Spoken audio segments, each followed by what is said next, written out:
All right. I know there's tons of videos out there that show how people stain, tea stain their papers. So really my method isn't any different from anyone else's.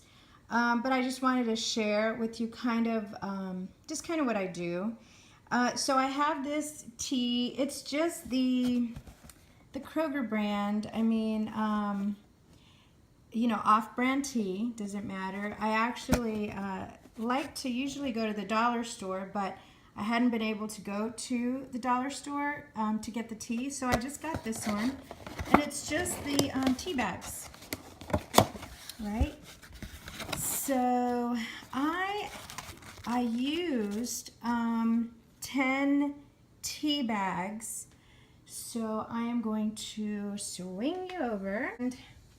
Okay, so this is my tea. It's 10 tea bags in, I don't know, the pot. I don't know, I just kind of fill it, halfway with water.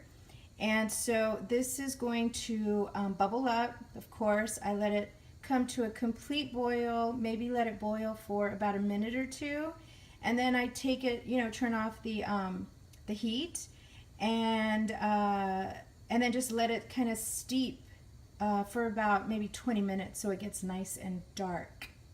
So now on over here, all right.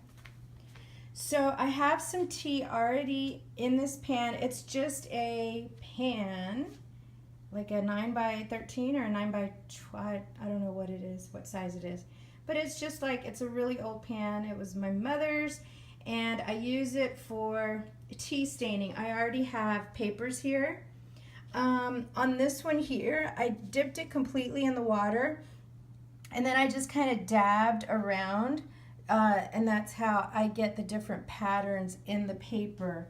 And then I laid a page on top of some other pages, so then you will get, I don't want to lift it right now because the paper is, of course, once it's wet, it's delicate.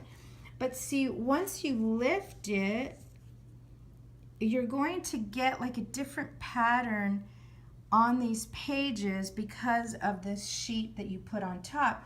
And a lot of people do it with like the hole punched paper or that the stenograph paper that has the holes here. So if I would have laid it on here, it would have made those little holes.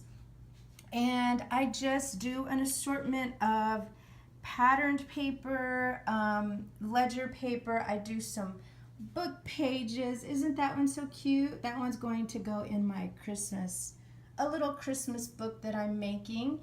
And let's see. Okay, and right now I have some linen actually soaking in here. And I have already dyed a little bit of seam binding, just a little bit, because I only need a little bit for this book that I'm making. But then I crunch it up really tightly in a ball so that I get that crinkled effect, right, on the seam binding. So I'm going to take this off, and I really don't want this crinkled because when I sew it onto my pages, I kind of make it a ruffle, so it really doesn't matter. But anyway, I just tore some strips. This one's about a 3-inch, maybe a 2.5-inch strip, and then this one I think is like a 1.5-inch strip. So once I start sewing, I'll figure out what I do. But like I said, this is just an old pan. This pan has got to be, I don't know, 30 years old or something. It's clean, it's just, well worn and well loved. And under here, this is just tea stain. I have on my table, I have this, which is, I just got it at the dollar store. So see, it's protecting my table. Kind of has a little backing here, but then it's plastic on top or vinyl.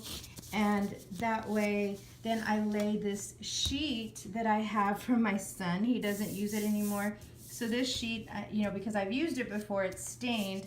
But then I put this on top so that it absorbs any of the tea. And that is how I stain my papers.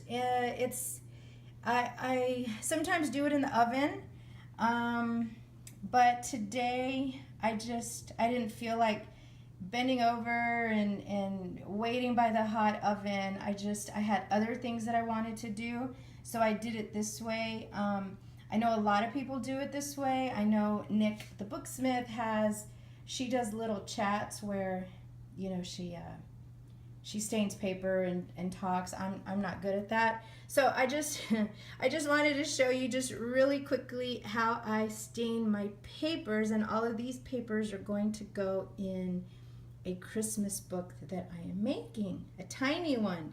So anyway, you guys have a great day. Thank you so much for watching. Bye.